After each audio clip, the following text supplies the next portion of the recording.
Guys আজকে একটা parcel আইতাছে, তো পার্সেল ছুটামু আজকে। তো পার্সেলটা এখন ছুটে দিতেছি। পার্সেলটা এখন লই আইছে, এখন এটা খুলুম আমি, দেখুম কিটা আছে ভিতরে, দেখামু তোমরা, দাঁড়াও।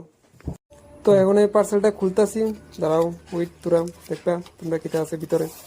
দেখো এটা স্ট্যান্ড,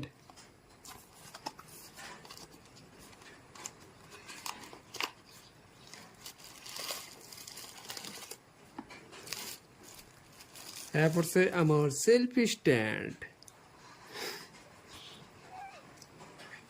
আছে, মোটামুটি ভালোই আছে। তো এটার মধ্যে এখন মোবাইল টোবাইল লাগাই দেখুন, লাইট আছে এখানে, লাইটটা জ্বলাই নিতে গেছেন।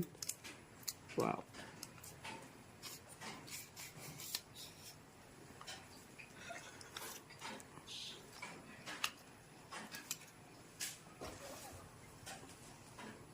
এটা আমার আইএফ হলো সেলফি স্ট্যান্ড, দেখতে পারতেছে এখানে বয়া, এখানে সেলফিও উঠতে পারবো, ভিডিও রেকর্ডিংও করতে পারবো, ব্লুটুথ সিস্টেমও আছে।